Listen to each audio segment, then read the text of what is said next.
The Square Ball Podcast. Hello and welcome to the show. The West Stand is our new show. It's out on Monday and Friday, available on YouTube and in your podcast app, where we welcome guests from across the world of Leeds United. My name's Dan Moylan. With me is Michael Normanton. Say hello. All right. Michael, you get to celebrate Christmas twice, don't you? Once in December and once in November. Why is that? Black Friday. Hey, of course. Discounts galore. Explain to anybody who's new to this show just how much you love a discount. Well, the other week I was talking about going through bins to get free stuff. So this is, I suppose, an online discount allows me a bit more dignity. Yeah, that is far more civilised. It's a much better way to do it, I find.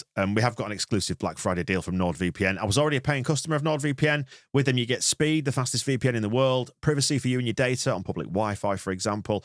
You can change location if you need to. Let's say if you wanted to watch your favourite sporting event, and it'll stop your ISP throttling your connection in the process of doing that as well. To get that exclusive Black Friday discount off your NordVPN plan, go to nordvpn.com/TSB. That link will give you an additional 4 months on top of your discounted 2-year plan. It's risk-free as well, as Nord offer a 30-day money-back guarantee. nordvpn.com/TSB, or find the link in the description box. Over to our guest now as well, to welcome back to the show, the YEP's Leeds United writer, Graham Smyth. Welcome back. Hello. Good to have you back. Straight out of the press conference, how was it? How was Farke? Yeah, it was grand. You knew that it was going to be quite a good one when he asked Popey if he could park the Firpo situation until the end, because talking about it would put him in such a bad mood that he wouldn't want to talk about football anymore after that. What would he sound like angry, Michael? Really, really cross. Okay. With all of you. Because I've not seen these comments yet, I'm intrigued to know whether he's annoyed at Firpo, at the decision, or at both. He is out for everyone's blood. Fair. He is not happy with Firpo, an experienced player, reacting like that. He said there was provocation from McNamara. They'd been grappling. I think there'd been a lot of it during the game. McNamara has said something, which seems to be what Farke's intimating. And then Firpo has, gone and introduced his forehead to the situation. And McNamara has gone down and he's claimed injury. Farke apologised for Firpo's actions, says that it was wrong, Firpo shouldn't have done it, and he will speak to him quite strict internally. But that wasn't the only issue that Farke had with it. He went on for quite some time. He's struggling with the fact that there's no VAR in the Championship, but they're using video footage to retrospectively referee a situation that nobody else picked up on at the time. I saw that McNamara had gone down from the press box at the Den. Was it like a sack of shit, Graham? He went down, and then he was very angry and very animated, and he was suggesting that something had happened, but we couldn't tell who. And then at full time, I think some of his teammates had to dissuade him from haranguing the referee anymore. But Farke's right. No one really made mention of it. Harris didn't make mention of it in his presser afterwards. Thursday, Leeds United get notified. There's an investigation. They put forward their submissions. Friday night, the FA panel decides. This is after Farke's named his team to the team for the weekend. They decide that Firpo's banned for 3 games, and so it gets announced Saturday morning. Farke said that came as a surprise, but he didn't use it as an excuse, when it came to their preparations. But he was just very unhappy that he brought up Willie Gnonto at Rotherham last season. I don't know if you remember Lee Peltier with a very nasty one on Gnonto in the area. There was no penalty given, no red card. Gnonto's knee was bloodied up and bruised. And they got a letter, Leeds, from the FA saying, sorry about that, you should have had a penalty and a red card there. But they didn't use video footage to re-referee it. And so Farke's saying, well, where's the consistency? And he says the reason they've done this is that McNamara has gone to the referee and reported a colleague for bad behaviour. And in his day, in his generation, they do all sorts to be competitive. What he means is we kicked 7 shades out of each other for 90 minutes, but then at the end we shook hands and we hugged and everything was okay. He says it's beyond the pale to go to the referee and report it. I feel like snitching in Millwall. It's risky. He's going to end up in the Thames. Snitches get stitches. Did you know that? That is, although I dare say McNamara has not had any stitches from that. Well, I went on Getty and looked at him from today because he's braved the game today. Not concussed. Played through the pain barrier, and I didn't see a black eye or I mean, it might have been, you know, the pictures, but I didn't see evidence of a serious injury. Did he not even have a little plaster on his cheek like Nelly used to wear? or one of those nasal strips that that Fowler fashioned. Farke said there's no injury, so he's very unhappy with Danny McNamara going to the referee and reporting it, and that's why it's been investigated. And there was something else that he wasn't altogether pleased with, but that was the gist of it. Basically, everyone in the situation has upset him. Yeah, and fair enough. And like, you see these things all the time, and you want to be careful not to sort of facilitate or encourage violent conduct, which I suppose, with the letter of the law, like you saw Mellier's one at Preston last year, you go, okay, fine, you've been stupid. But yeah, it does feel like re-reffing it.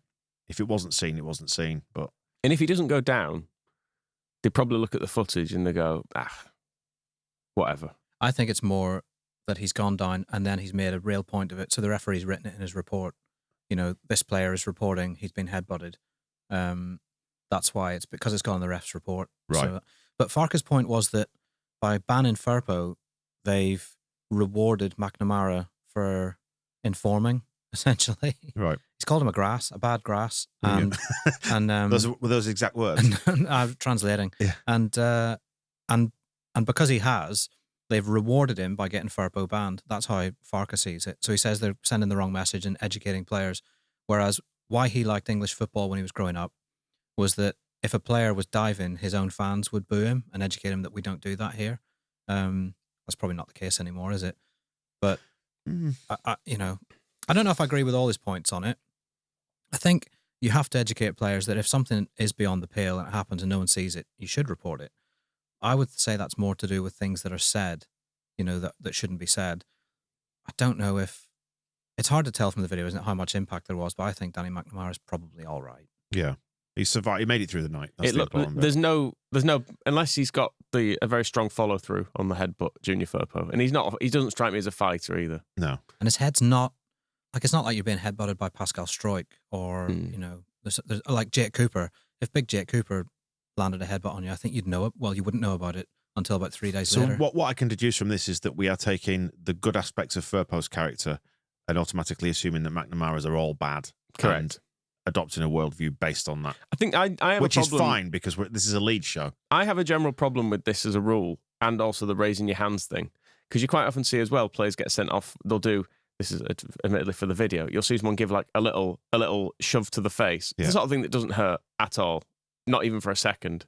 But they'll go down, and the ref will go, "Well, you've raised your hands, so it's a red card." Well, why? But why? Can I relate What's this? The purpose of a red card? Can I relate this back to the game on Saturday, the QPR match? Because if you see the way that game was refereed, and I'll get your view on this in a second, Graham, if I may, the way that was refereed, the slightest touch is rewarded with a free kick. So you know that if you put your hands up at all, and you see this in the Premier League with VAR as well, if you do anything, there is going to be somebody, you're testing the threshold of what somebody will allow to slip through the net. And it's so low now for getting people booked or sent off. You might as well, because it's such a competitive advantage getting somebody removed from the field of play, isn't it? And they've got a competitive advantage, I suppose, in one sense, because look at how many assists Firpo has provided. By ruling him out for 3 games, it's damaging the competition for a bit, isn't it? So why not? You chance your arm as a footballer, and that's what I saw in the refereeing performance on Saturday against QPR. Just a referee that would give a free kick for the slightest touch, but not everywhere. Not everywhere. It was over by the touchlines in the middle of the field. Everything was a free kick. But then stuff like was allowed to go unpunished. There was that tackle. Was it on Joseph where the defender got the ball? Very heavy though, yeah. It's a very heavy tackle, but completely took Joseph's legs away in that then motion. Got up and screamed at him. Yeah, but you've seen those booked and in some cases even sent off for people. Yeah, winning the ball isn't. Yeah, because it's excessive force that endangers an opponent. It's not justification enough, is it? But then that was fine. But then Sam Byram got booked in the first half for effectively running in the same direction that a player happened to be, who delayed his reaction, fell over. I've not seen it back. It maybe was a foul. I think he stood on his ankle. Right, okay, fair enough. But it wasn't in any way malicious. It was just a genuine attempt to get in and pressure the ball. It's like, is that the threshold for a yellow card then? And if that is a threshold, then why is that not one? Yeah, I think with stuff like the Firpo one, I suppose I have an issue with it because it's everyone. This is to put it back on Firpo. Everyone knows that's the rule.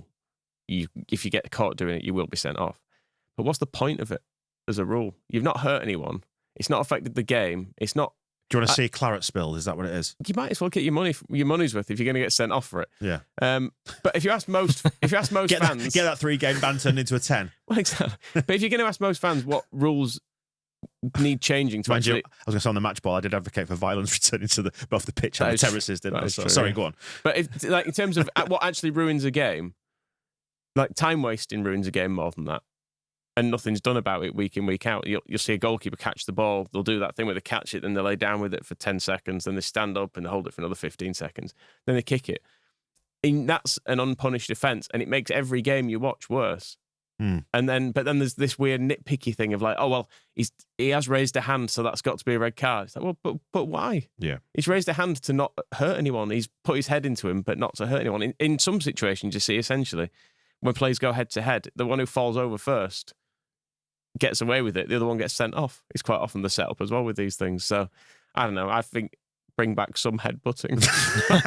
What did you make of the refereeing performance, Graham? Fussy. Very fussy.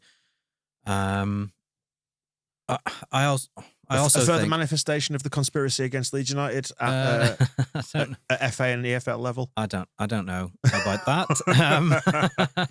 But I would say players do have a responsibility to think sometimes, and I have a real problem with when a defender has the ball, he's facing his own byline, he's going nowhere, and you give him the opportunity, you give him the option to do an Ayling flop. I mean, how many people got baited into making the slightest bit of contact with Luke Ayling? Donny went free kick every time, and the pressure's all off, and you've no longer got them pinned.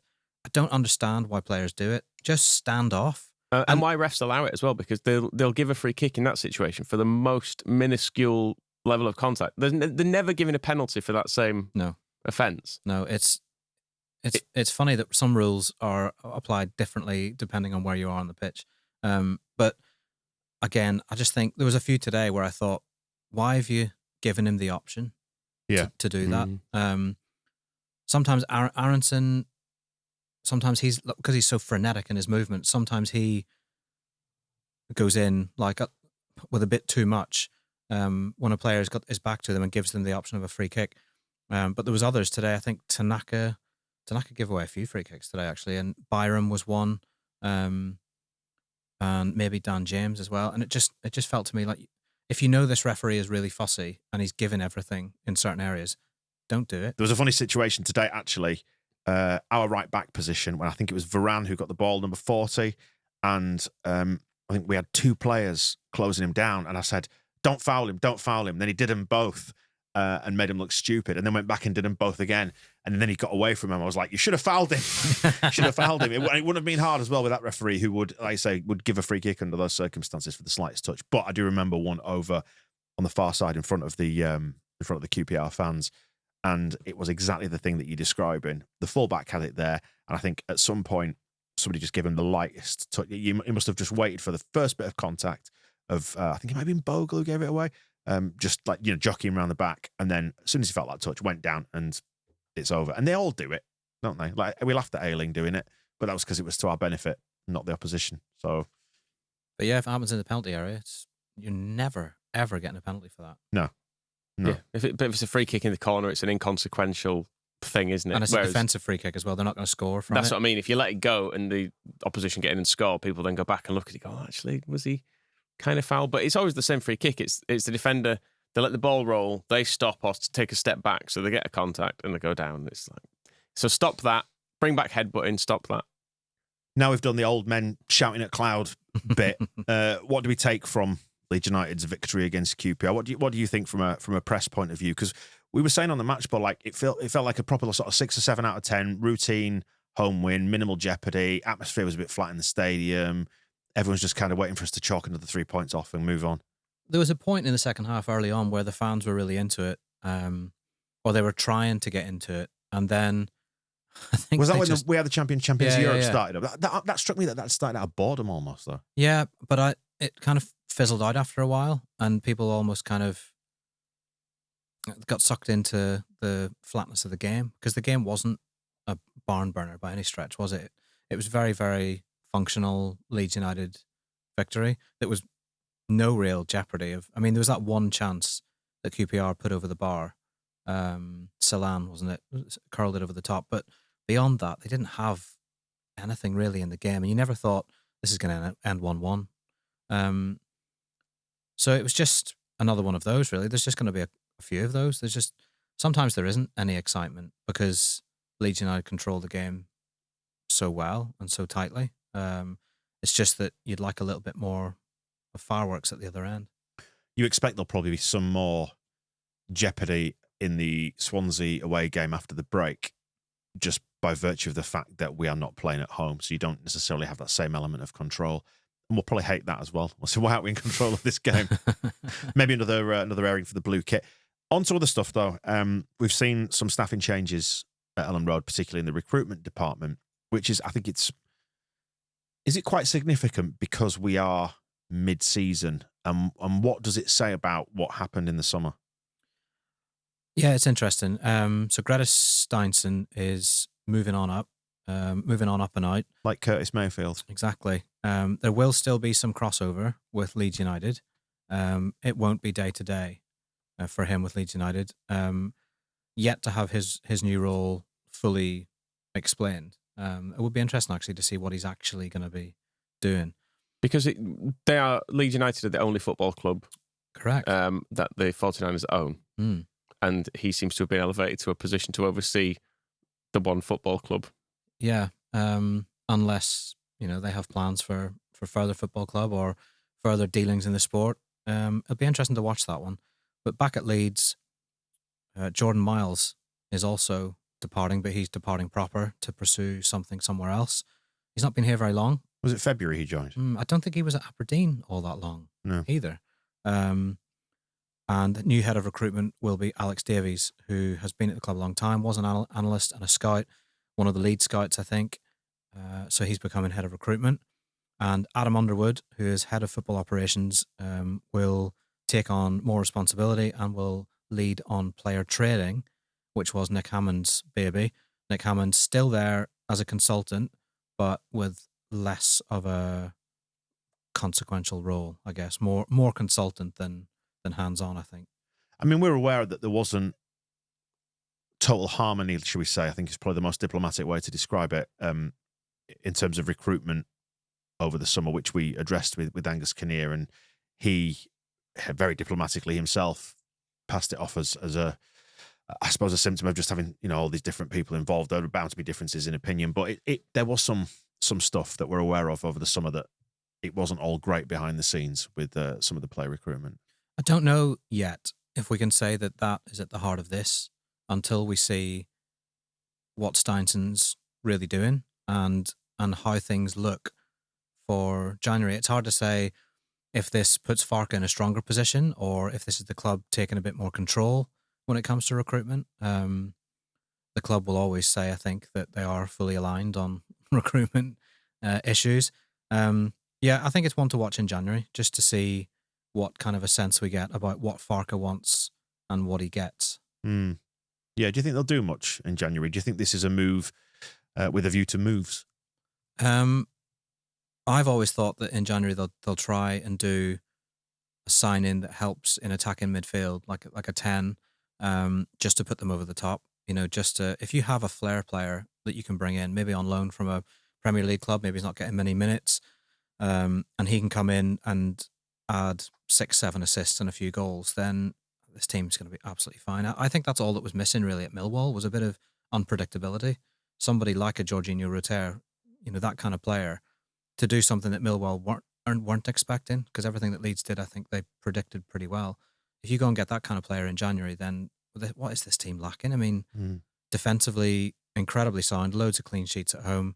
The midfield, when you get Ampadu back, that's any championship manager would take that midfield 3, and then Gruev comes back, and that's a midfield 4 that is just a luxury.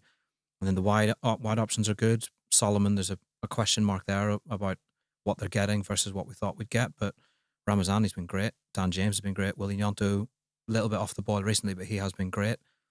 Aronson's doing well. The 3 strikers, that's maybe one that you might look at, the number 9 situation, because it's almost like you've got 3 strikers who each do one aspect of the job really, really well, but none of the 3 of them have nailed like all of the parts of the job to make it their role. You know, Peru finisher, Joseph links play really well, gives defenders a hard time. Bamford holds it up really well, but he's not quite got the finishing. Joseph's not quite got the finishing. None of the three of them yet this season have, like I said, I am the complete number 9 to be in this role. So, I mean, did you have any in this division though? Out and out quality number 9s who offer that? Because surely they make their way to the Premier League. yeah, they do eventually. Yeah, I don't know if there's any that you'd look at in this league and try and take this season. I mean, it'd be difficult, wouldn't it? Because nobody likes dealing with Leeds in January. Or No one wants to strengthen them. Well, or do you take a chance maybe, Michael, and throw some money in the way that I suppose like Brentford did with like Ivan Toney? You go and get somebody out of League One who's an up-and-coming prospect who just adds that little bit more competition, a bit of something extra. That feels like a summer move, though, rather than a January one. I don't know. Is it? Because it's relatively low risk, isn't it, what you'd pay for somebody out of League One? And Anthony Elding. Right. Yeah. You basically just go to Peterborough and say, come on. They are always Peterborough. Who have you got? So just sign whoever Peterborough have got up front. Exactly. Sign their top scorer. Speak to Darren Ferguson, I assume he's the manager. I'm surprised they haven't employed us to lead the easy, scouting isn't and the recruitment, especially with a gap. It's not very easy. Are we expecting any recruits within recruitment? Because that seems to have weakened recruitment, you would say. Because it's people going out and people being promoted from within. So there's less there, surely. Fewer, yeah. There is fewer bodies. I wonder if there might be a few more appointments yet, but not in roles above those that we've just discussed. I think that's probably their structure for now. But Or look at it the other way. Is it a case that they had too many cooks? Maybe. And they're just rationalising what they have. Get rid of some more people, you're saying. Interesting. Put it all in the hands of an overly emotional Spanish man. Yeah, good idea. Yeah. I think that's what we should do. I don't know about that. No? I mean, I know one might become available in the next year or two, but Gwyn Yeah. Williams? Maybe not. Swerve that one. Not a great record. Yeah, no, we'll swerve that one.